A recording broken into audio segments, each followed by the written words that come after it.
കേന്ദ്ര ഗവൺമെൻറ്റാണ് നിലപാട് സ്വീകരിക്കേണ്ടത്. അവരിപ്പോഴും ഞങ്ങൾ തീരുമാനിക്കുമെന്ന് പറഞ്ഞിട്ടുണ്ട്. തീരുമാനിച്ച് കിട്ടിയാൽ അപ്പോൾ അത് പരിഹരിക്കാനാണ്. രാഷ്ട്രീയ പ്രേരിതമാണെന്ന് തോന്നുന്നുണ്ടോ? രാഷ്ട്രീയ പ്രേരിതമാണ്. ആ സമരത്തിൻ്റെ എല്ലാ പ്രശ്നം. ആ സമരം കൈകാര്യം ചെയ്തുകൊണ്ടിരിക്കുന്ന ചില ആളുണ്ട്. SUCI, ജമാഅത്ത് ഇസ്ലാമി, SDPI ഉൾപ്പെടെയുള്ളവർ. അവരെയാണ് ഞങ്ങൾ ശക്തിയായി എതിർക്കുന്നത്. അല്ലാണ്ട് ആശാവർക്കർമാരോട് ഞങ്ങൾക്ക് എന്താ വിരോധമുള്ളത്? ഞങ്ങളെ വർഗ്ഗമല്ലേ. അതിപ്പോൾ കുറേ കാലമായിട്ട് തുടങ്ങിക്കൊണ്ടിരിക്കുകയാണല്ലോ. അപ്പോൾ ഇവരില്ലല്ലോ, ഇവർ ചെറിയ ശതമാനമല്ലേ ഉള്ളൂ.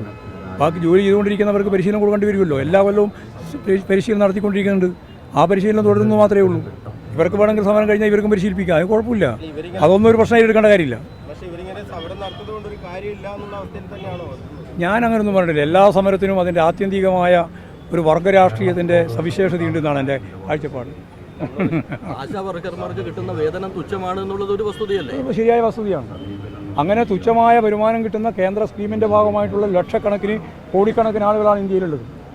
അതിൽ ഏറ്റവും കൂടുതൽ കിട്ടുന്നത് കേരളത്തിലെ ഇടതുപക്ഷ മുന്നണി ഗവൺമെൻറ്റിൻ്റെ ഭാഗമായിട്ട് തീരുമാനത്തിന് അടിസ്ഥാനപ്പെടുത്തിയിട്ട് ഇവിടെയുള്ള ആശാവർക്കർമാർക്കാണ്. അതാണ് പ്രത്യേകത. താരതമ്യം ചെയ്യുമ്പോൾ ഇതാണ് സ്ഥിതി.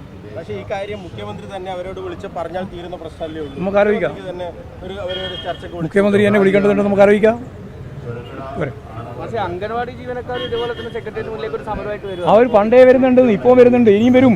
അത് നിങ്ങൾക്ക് എന്തിനാ ബേജാറാവുന്നത്? നിങ്ങൾ സമരം എന്ന് കേൾക്കുമ്പോൾ പണ്ടൊന്നും ഈ ബേജാറില്ലല്ലോ. ഇപ്പോഴെന്താ നിങ്ങൾക്ക് ഇത്ര വലിയ ബേജാറ്? അപ്പോൾ നിങ്ങൾക്ക് എന്തോ താല്പര്യമുണ്ട്?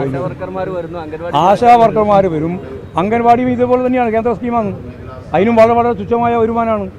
ആ വരുമാനം കൊണ്ട് അവർക്ക് ജീവിക്കാൻ സാധിക്കില്ല. അവർ സ്വാഭാവിക സമരത്തിലേക്ക് വരും, പ്രക്ഷോഭത്തിലേക്ക് വരും. സംസ്ഥാനം എന്താണോ ചെയ്യേണ്ടത് അത് സംസ്ഥാനം ചെയ്യും. പക്ഷേ കേന്ദ്രമാണ് പ്രധാനമായിട്ടും ചെയ്യേണ്ടത്. അവർ ചെയ്യുന്നില്ല.